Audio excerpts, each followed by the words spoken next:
वो वीडियो। जी कल मैंने आपको रिकॉर्डिंग भेज दी थी बेटा।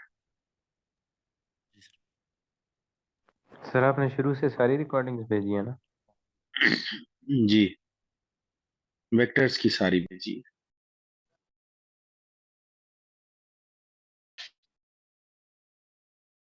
ओके बेटा, कल हमने वेक्टर्स का कॉन्सेप्ट देखा था। आज हम क्या करने जा रहे हैं, वेक्टर्स का लास्ट कॉन्सेप्ट देखने जा रहे हैं, इक्विलिब्रियम का। ठीक है। रिजल्टेंट कैसे फाइंड करना है थ्रू कंपोनेंट मेथड, वो हमने डिटेल से देखा। उसके अलावा हमने बड़ी डिटेल से देखा कि हेड टू टेल रूल से कैसे फाइंड करेंगे, और कुछ क्वेश्चंस भी किए। आज का जो हमारा टास्क है, इसमें हम क्या काम करेंगे, कॉन्सेप्ट देखेंगे कि अगर बॉडी इक्विलिब्रियम है, ऑब्वियस है बॉडी अगर इक्विलिब्रियम है, फिर you don't need to find resultant. आपको फिर क्या करना होता है काम, आपको सिंपल जो भी चीज अननोन है, उन अननोन चीजों को फाइंड करने के लिए आपको वर्क करना पड़ता है। ठीक है। तो हम क्या करते हैं, सबसे पहले कॉन्सेप्ट देख लेते हैं इक्विलिब्रियम का। अगर आप वेक्टर्स में इक्विलिब्रियम की बात करें तो सिर्फ हम पहली कंडीशन को लर्न करेंगे। What is the first condition of equilibrium? According to the rule of equilibrium, the net forces acting on the body should be zero. अच्छा, अब नेट फोर्स जीरो है तो ये याद रखिएगा, नेट फोर्स दो डायरेक्शन में बॉडी पे लग रही होती है। वो कौन सी दो डायरेक्शन है? एक एक्स एक्सिस है और एक वाई एक्सिस है। तो नेट फोर्स जीरो होने के लिए sum of all horizontal forces acting on the body should also be zero। इसी तरह जितनी भी फोर्सेस बॉडी पे वर्टिकली एक्ट कर रही हैं, उनका सम भी क्या होना चाहिए? जीरो। ठीक है। ऐसा नहीं हो सकता कि बॉडी पे एक डायरेक्शन में फोर्स, नेट फोर्स जीरो, यानी हॉरिजॉन्टल फोर्स जीरो लेकिन वर्टिकल फोर्स जीरो ना हो। ठीक है, ये पॉसिबल नहीं। दोनों का जीरो होना जरूरी है, वर्टिकल फोर्सेस का भी जीरो होना जरूरी है, उसके अलावा हॉरिजॉन्टल फोर्सेस का भी जीरो होना बहुत जरूरी है। ठीक। अब रिजल्टेंट फोर्स जीरो होगी अगर हॉरिजॉन्टल एक्सिस में, इसका मतलब है sum of all the forces acting on the right side that should be equal to the forces acting on the left side, क्योंकि राइट साइड वाली फोर्स लेफ्ट साइड को क्या करेगी? कैंसल आउट करेगी। और वर्टिकल फोर्स आपके पास तब zero होगी जब आपके पास बॉडी पे अपवर्ड डायरेक्शन में जो फोर्सेस लग रही हैं, उनका सम डाउनवर्ड फोर्सेस के क्या इक्वल हो। ये कंडीशंस अगर सेटिस्फाई हुई तो बॉडी इक्विलिब्रियम में होगी, अदरवाइज बॉडी इक्विलिब्रियम में नहीं होगी। ठीक है। आगे चलते हैं। अब इस क्वेश्चन को जरा देखते हैं, इस क्वेश्चन की रिस्पेक्ट से।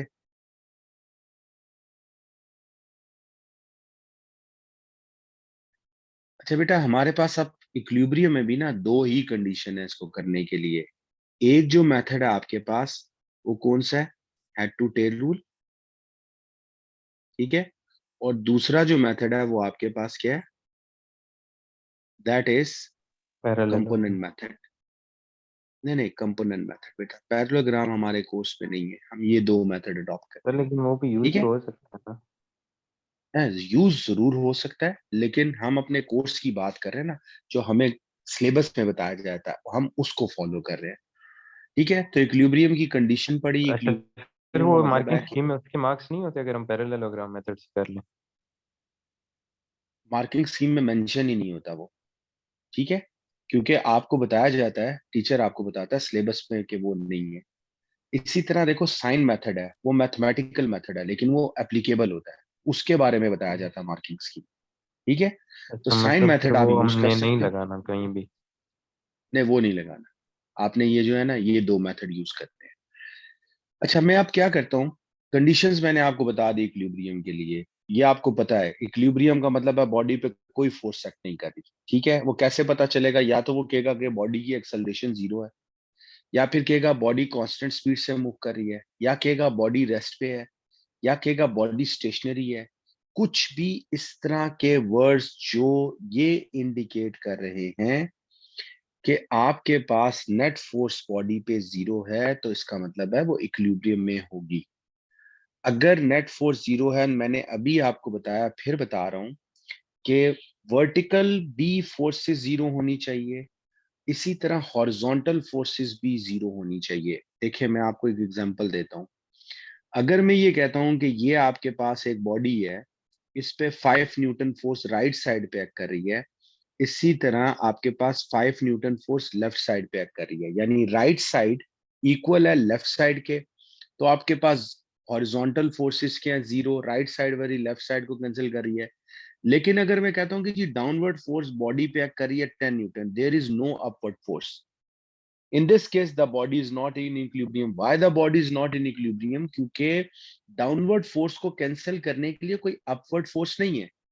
अब ये कब इक्विलिब्रियम में आएगी कि अगर डाउनवर्ड फोर्स 10 न्यूटन लग रही है, तो अपवर्ड ऑपोजिट डायरेक्शन में भी 10 न्यूटन लगे, यानी दोनों आपके पास एक्सेस में हॉरिजॉन्टल या वर्टिकल फोर्सेस का सम 0 होना चाहिए। Right side force left side को कैंसिल आउट करनी चाहिए, डाउनवर्ड फोर्स अपवर्ड फोर्स को कैंसिल आउट करना चाहिए।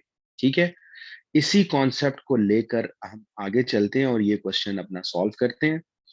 इस क्वेश्चन में कुछ इस तरह से गिवन है, a weight of 7 newton hangs vertically by the string A B and A C. आपके पास एक वेट है जिसको आपने दो स्ट्रिंग से क्या किया हुआ है, हैंग किया हुआ है। एक ए बी स्ट्रिंग है, एक आपके पास कौन सा स्ट्रिंग है, ए सी। अच्छा, अब ए बी स्ट्रिंग और ए सी स्ट्रिंग की डिफरेंट टेंशन है। आपके पास ए बी स्ट्रिंग की टेंशन जो है वो आपके पास T1 है, ये गिवन है, और T2 जो है वो आपके पास गिवन है AC से, और एक और फोर्स बॉडी पे एक्ट कर रही है 7 न्यूटन। अब यहाँ क्योंकि उन्होंने खुद ही बताया हुआ कि इक्विलिब्रियम है, तो हम इक्विलिब्रियम का कॉन्सेप्ट यहाँ पर यूज करेंगे, लेकिन यहाँ पर हमारे लिए दो अननोन। आप सबको पता है for two unknowns there must be two equations if you want to choose the method of component, तो आपको ये दो उससे करना पड़ेगा, इक्वेशंस बनानी पड़ेंगी, फिर सॉल्व होगा। इस क्वेश्चन में यहाँ लिखा है ड्रॉ वेक्टर ट्रायंगल, इसका मतलब आपको ये वेक्टर ट्रायंगल ट्रायंगुलर मेथड से या ज्योमेट्रिकल मेथड से सॉल्व करना है, ये कंपलसरी हो गया क्योंकि क्वेश्चन में मेंशन कर दिया। अगर मेंशन नहीं करता तो फिर मैं दूसरा मेथड अडॉप्ट करता, लेकिन यहाँ मेरा काम आपको दोनों मेथड सिखाना है कि अगर आपको कोई भी एक मेथड अडॉप्ट करना पड़े तो आप कैसे करेंगे। तो फॉर द टाइम बीइंग मैं यहाँ पर कंपोनेंट मेथड को पहले अडॉप्ट कर रहा हूँ, फिर मैं आपको ट्रायंगुलर मेथड सिखाता हूँ। कंपोनेंट मेथड के लिए मैंने आपको बताया था, बल्कि कंपोनेंट नहीं, मैंने दोनों मेथड के लिए आपको बताया था कि आपने यहाँ पर क्या काम करना है। यहाँ पर आपने सबसे पहले बनानी है फ्री बॉडी डायग्राम, ये आपका पहला स्टेप होना चाहिए, चाहे कंपोनेंट मेथड है चाहे ट्रायंगुलर मेथड सर वो तो गिवन नहीं है हमें। है। फ्री बॉडी डायग्राम गिवन है। फ्री बॉडी डायग्राम में तमाम फोर्सेस जो बॉडी पे एक्ट कर रही हैं उनको मेंशन करना है। यहाँ T1 और T2 और 7 न्यूटन है, लेकिन हमें T2 के कंपोनेंट्स यहाँ नहीं गिवन के कौन से, हमें T1 के कंपोनेंट्स यहाँ गिवन नहीं है। ठीक है, हम क्या काम करेंगे, यहाँ पर कंपोनेंट जो है वो ड्रॉ करेंगे इसके। ठीक है, फ्री बॉडी डायग्राम में आपको कंपोनेंट्स भी ड्रॉ करने होते हैं बेटा। ठीक है, तो मैं यहाँ पर एक एक्सिस की लाइन लगाता हूं ताकि मैं क्या काम कर सकूं, मैं यहाँ पर इनके कंपोनेंट्स मेंशन कर सकूं या ड्रॉ कर सकूं। ठीक है, अच्छा, अब आप सबको ये बात पता है और मैं फिर बता दूं कि every vector eight an angle has two components. Her vector के दो कंपोनेंट्स होते हैं।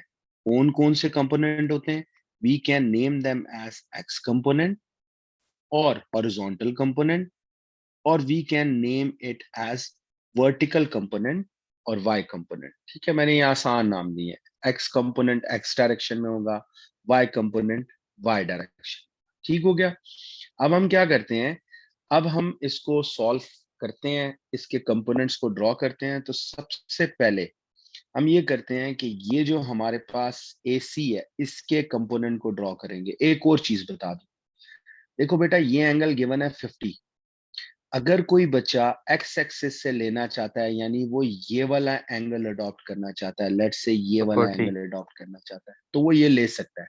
ये उसकी अपनी चॉइस होती है कि वो कौन सा ले। तो ये 90 माइनस 50, ये आपके पास आ जाएगा 40। इसी तरह अगर कोई बच्चा ये वाला अडॉप्ट करना चाह रहा है, ठीक है, तो वो ये एंगल भी ले सकता है, ये उसकी अपनी चॉइस है। ठीक। अब फर्दर आपने क्या करना है, फर्दर ये करना है कि इसके कंपोनेंट को ड्रॉ करना है। एक कंपोनेंट जो एक्स डायरेक्शन में होगा, देखें ये जा रहा है आपके पास राइट साइड में, एरो ये आपको बता रहा है। तो इसका जो एक्स कंपोनेंट होगा, उसको हम कैसे लिखेंगे? मैं इस वेक्टर को कह देता हूँ 1। इस वेक्टर 1 का एक्स कंपोनेंट क्या होगा? क्योंकि ये एंगल के एडजेसेंट है, तो आपको फोर्स मल्टीप्लाई करना है किससे? कॉस की वैल्यू से। ठीक है, यानी आपने कॉस वैल्यू लेनी है। कॉस क्यों लेनी है, मैंने रीजन बता दी, क्योंकि ये एंगल के एडजेसेंट है, और जो एंगल के बिल्कुल ऑपोजिट है। ठीक है। अ, बेटा सिर्फ एक मिनट हो। जी बेटा, हम क्या कर रहे थे? हम फ्री बॉडी डायग्राम बना रहे थे। फ्री बॉडी डायग्राम में हमने फर्स्ट वेक्टर का एक्स कंपोनेंट ड्रॉ किया। अब हम क्या करेंगे? Sir, इसी का वाई कंपोनेंट ड्रॉ करेंगे। ठीक है जी Maryam. sir, instead of taking this as the x component, can't we do 50 sine t2? You can do Because it. that will मैंने also be आपको, parallel to this. जी जी, मैंने आपको, देखें, मैंने आपको यही कहा है कि इट्स योर चॉइस कि which angle you are choosing. ठीक है, मैंने कहा है ना, ये आपकी चॉइस है। ये कोई hard and Okay. Fast rule नहीं है कि मैंने अगर 40 लिखा है तो you have to write 40। No, अगर Okay. आप ये 40 ले रहे हैं तो एंगल 40 की रिस्पेक्ट से आप देखेंगे कॉज और साइन। अगर आप एंगल ये 50 ले रहे हैं तो 50 की रिस्पेक्ट से आप देखेंगे। अभी मैंने आसानी के लिए एक्स एक्सिस से लिया है, ठीक है, तो मैंने जस्ट फॉर ईज मैंने ये लिया। आप कोई भी एंगल ले सकते हैं। अब साइन क्यों ले रहे हैं? क्योंकि ये एंगल के बिल्कुल ऑपोजिट है, तो we can write it as T2 sin 40। तो हमने क्या किया, यहाँ पर जो राइट साइड पे थी फोर्सेस, उनका क्या बनाया? Free body diagram. अब हम क्या करेंगे? जो लेफ्ट साइड पे फोर्स है उसका फ्री बॉडी डायग्राम बनाएंगे। देखिए बेटा, ये लेफ्ट साइड पे जा रहा है, इसीलिए यहां हम क्या करेंगे? लेफ्ट साइड पे इसका कंपोनेंट लेंगे, क्योंकि ये एक्स कंपोनेंट है, तो हम इसको क्या लिख देते हैं? x2। और ये इसकी वैल्यू ऑफ फोर्स T1 है। एंगल के साथ होने की वजह से हम इसका कॉस लेंगे। ठीक है, तो ये याद रखना, एंगल के सामने है तो साइन, एंगल के साथ है तो कॉस। अब ये सामने है तो ये वैल्यू हम क्या ले लेते हैं? y2। ये हम ले लेते हैं T1 sin 55। ठीक हो गया। अब ये फ्री बॉडी डायग्राम है। क्यों? इसमें जितनी भी फोर्सेस बॉडी पे पॉसिबली एक्ट कर रही हैं, उन फोर्सेस को हमने मेंशन कर दिया। अब हम क्या करेंगे? अब हम इक्विलिब्रियम का मेथड अडॉप्ट करके दो इक्वेशंस जो हैं उनको बनाएंगे और इसको फिर सॉल्व करेंगे। कौन कौन सी दो इक्वेशन है? इक्वेशन नंबर 1 के the sum of all the forces acting on the right side should be equal to sum of all the forces acting on the left side। तो राइट, या अपना माइक ऑफ कर दे बेटा। तो right side पे जो body पे force act कर रही है, that is T2 cos 40। Left side पे जो फोर्स एक्ट कर रही है वो कौन सी है? T1 cos 55। ठीक है, this is our first equation. You have to apply the same concept for the vertical forces. In vertical forces, sum of all the forces acting in the upward direction, that should be equal to sum of all the forces acting downward direction। अब upward जो forces act कर रही हैं वो कौन कौन सी हैं? एक फोर्स है T2 sin 40, ये अपवर्ड डायरेक्शन में है। और अगर आप देखें बाय टू वाली, सर आपने तो पहले ये भी अप। हॉरिजॉन्टल पहले लिए हैं? बेटा ये आपकी मर्जी है, मैंने आपको कहा है ये हार्ड एंड फास्ट रूल ठीक है नहीं ठीक। होता। ये आपकी चॉइस है कि आप पहले क्या कर रहे हो। और डाउनवर्ड फोर्स जो बॉडी पे एक्ट कर रही है, दैट इज 7 न्यूटन। कि आपने इक्वेशन बनानी है, आप पहले ये वाली इक्वेशन बनाओ या ये वाली, अब आप क्या करेंगे, अब आपके पास दो अननोन है, you have two equations, now use the mathematical rule. Mathematical rule क्या है कि आप इसमें सब्स्टिट्यूशन मेथड करें। सब्स्टिट्यूशन मेथड में क्या होता है, आपको किसी एक को सब्जेक्ट बनाना पड़ेगा। राइट साइड पे हमारे पास तीन क्वांटिटीज हैं, लेफ्ट साइड पे हमारे पास दो क्वांटिटीज हैं। तो आप जिसमें क्वांटिटी सबसे लीस्ट है उसमें से किसी को सब्जेक्ट बनाए। तो मैं क्या करता हूं, मैं ये करता हूं कि ये T2 को सब्जेक्ट बनाता हूं। यहाँ पर cos 40 मल्टीप्लाई हो रहा था, ये राइट साइड पे जाकर क्या हो जाएगा, राइट साइड पे जाकर ये डिवाइड हो जाएगा। ठीक है, तो मैंने सब्जेक्ट बना लिया यहाँ पर किसको, T2 को। ठीक है, आप T1 को भी सब्जेक्ट बना सकते हैं। ठीक है, मैंने जैसे कहा ये मेथड आप डिफरेंट अडॉप्ट कर सकते हैं। कोई एक मेथड यहाँ पर हार्ड एंड फास्ट रूल नहीं होता, जो आपको इजी लग रहा होता है लेकिन राइट मेथड है वो आपको अडॉप्ट करना होता है। अगर मैं इसको सॉल्व करूं तो मेरे पास आ जाएगा T2 is equal to T1, और ये cos 55 को मैंने cos 40 से डिवाइड किया है, तो ये आ रहा है 0.75, ये आ गई जी T2 की वैल्यू। अब मैं क्या काम करूंगा, अब मैं ये करूंगा इस T2 की वैल्यू को यहां पर रिप्लेस करने जा रहा हूं। ऐसा क्यों कर रहा हूं, because I can not add T2 with T1, लेकिन T1 के साथ ऐड हो सकता है, similar quantities can be added. ठीक है, अब यहां पर मैं T2 की वैल्यू डालने जा रहा हूं, जो कि मैंने अभी फाइंड की है, अभी अभी ये वैल्यू फाइंड की है, दैट इज T1.75, ये वैल्यू थी। ये साइन 40 से मल्टीप्लाई हो रहा है, प्लस हो रहा है T1 साइन 55 में, इक्वल है 7 न्यूटन के। अब मैं क्या कर रहा हूं, ये जो 0.75 आया है इसको साइन 40 से पहले मैं मल्टीप्लाई करूंगा। तो ये जब मल्टीप्लाई होगा तो मल्टीप्लाई के बाद मेरे पास वैल्यू आ रही है T1 इंटू 0.48। अब ये दो वैल्यू सेम वेरिएबल की हैं, आई कैन ऐड देम। तो मैं इन दोनों को सिंपली ऐड करूंगा, 0.48 को ऐड करूंगा साइन 55 से। इफ आई ऐड देम, ये क्या बनेगा 1.3। I need to find T1, तो ये उधर जाकर 1.3 क्या हो जाएगा, डिवाइड हो जाएगा। तो ये आ रहा है बेटा T1 is equal to 5.4 newton. So we get the first answer. अब हम क्या काम करेंगे, अब हम ये काम करेंगे T1 को कि कहीं भी इस पुट करें। T1 की वैल्यू को यहाँ T2 में रिप्लेस कर देंगे। इफ यू रिप्लेस इट तो इट बिकम्स 5.4 मल्टीप्लाई बाय 0.75। ठीक है, ये वैल्यू जरा मल्टीप्लाई करके बताएं क्या आ रही है मुझे।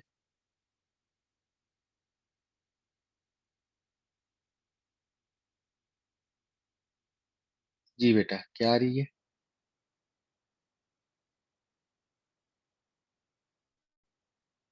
5.4 इंटू 0.75। जी बेटा, ये वैल्यू मेरे पास आ रही है 4.0 न्यूटन।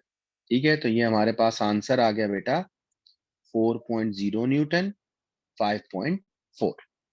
सर इसे ये कितने नंबर तक राउंड ऑफ किया जाता है? कितने नंबर तक राउंड ऑफ किया जाएगा, तो बेटा इसका बड़ा सिंपल सी लॉजिक ये है, आप अपने डाटा को देखिए। अगर आप डाटा को देखते हैं तो आंसर डाटा में गिवन है एक फोर्स, उस फोर्स की वैल्यू है 7.0। एक डेसिमल प्लेस तक वहां आंसर उसने लिखा हुआ है, वो 7 भी लिख सकता था, वो कुछ और भी लिख सकता, उसने 7.0 लिखा है एक डेसिमल तक। अगर उसने एक डेसिमल तक ये लिखा है तो मैंने क्या काम किया, मैंने अपना आंसर भी एक डेसिमल में कर दिया। मेरे पास आ रहा था आंसर 4.02, 4.38, 2 dp तक आंसर आ रहा था, क्योंकि डाटा जो गिवन था वो 1 dp तक था। तो मैंने क्या काम किया, मैंने अपना आंसर भी 1 dp में कर, यानी मैंने सिंक कर।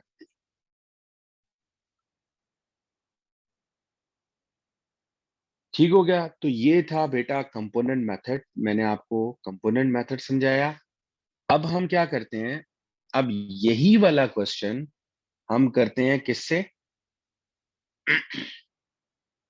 दूसरे मेथड से अडॉप्ट करते हैं, हेड टू टेल, ट्रायंगुलर या ज्योमेट्रिकल मेथड भी बोलते हैं उसे, ठीक है, उससे करते हैं।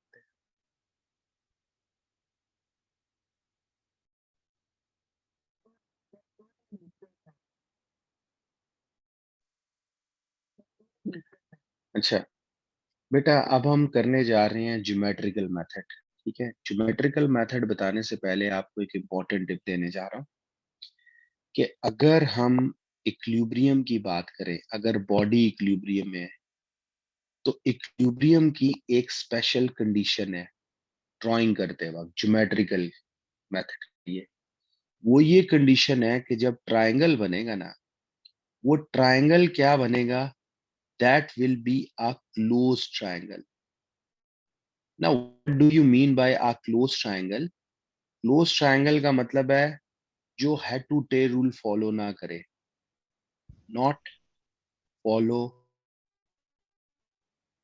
Head to tail rule, head to tail rule ये फॉलो ना करे। यानी हेड टू टेल रूल में क्या होता है आपके पास के, या ट्रायंगल मेथड में क्या होता है कि अगर एक वेक्टर लेट्स सपोज ये है, दूसरा की टेल इसके हेड पे है, तो तीसरा जो होगा वो यूं होगा, ऐसे यूं बनेगा।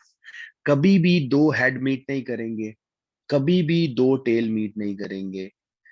This is the indication of a close angle.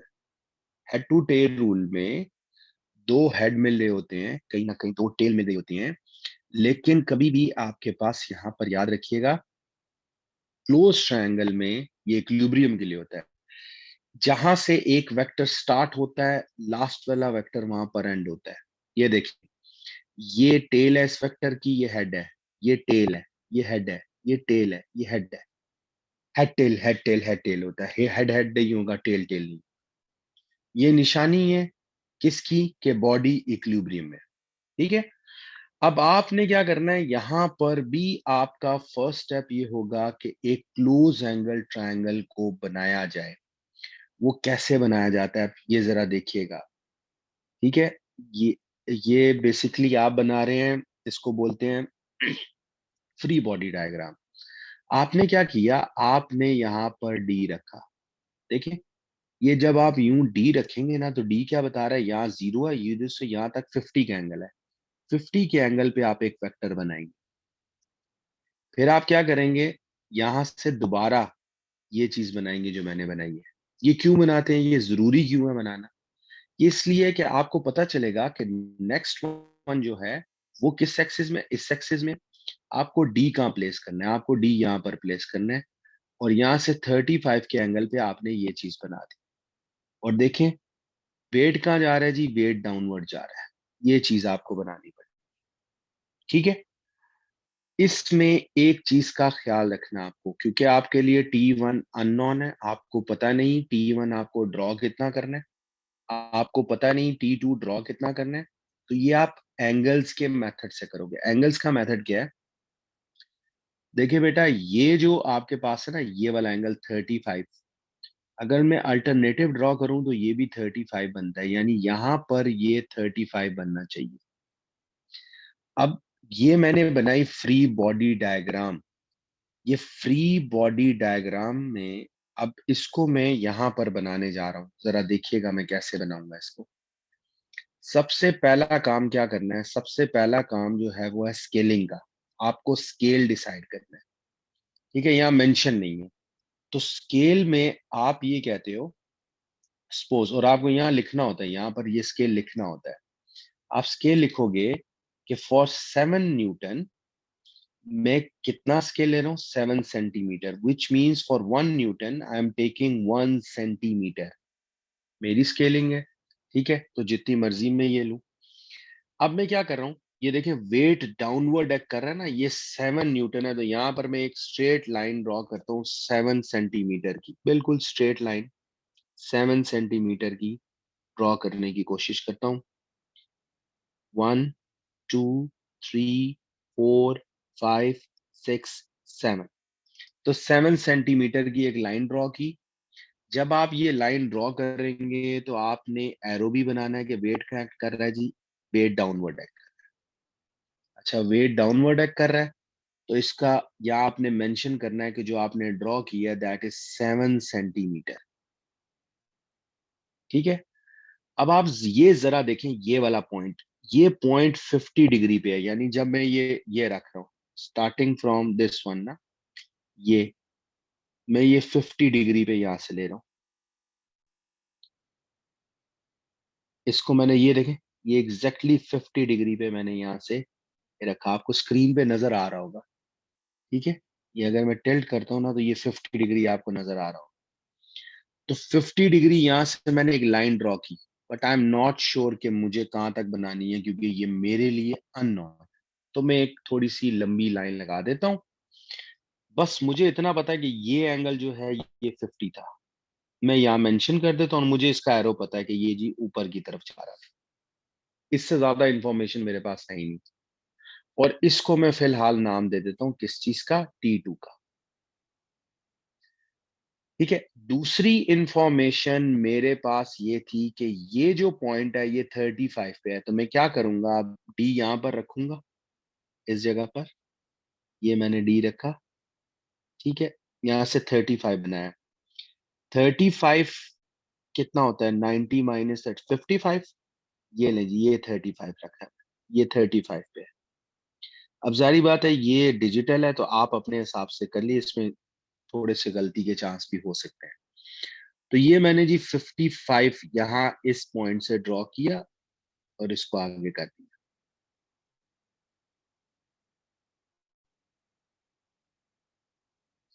ठीक है, अब देखें जहां पे ये पॉइंट मीट करेगा you have to take that length. ये कितना था आपके पास, 35 डिग्री, और इसका एरो किस तरफ था, इसका एरो इस तरफ था।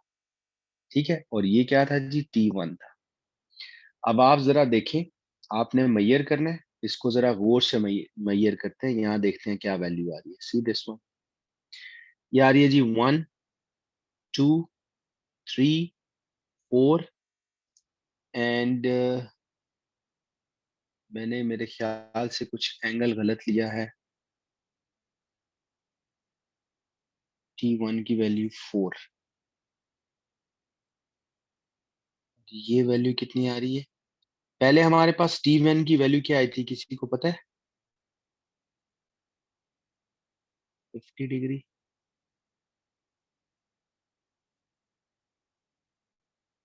सर 5 पॉइंट कुछ था, 5.7 शायद।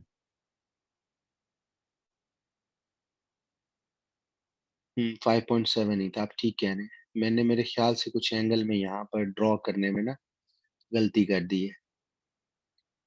55 का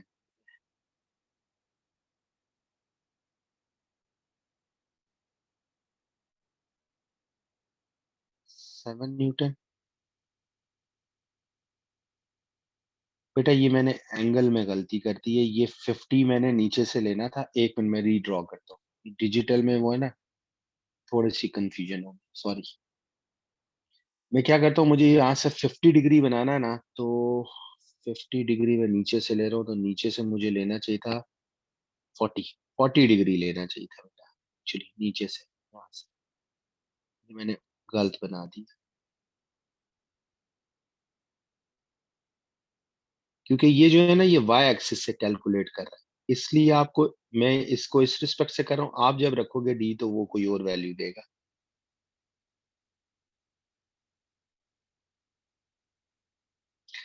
यहाँ पर हम 50 डिग्री ले रहे हैं इस एंगल से,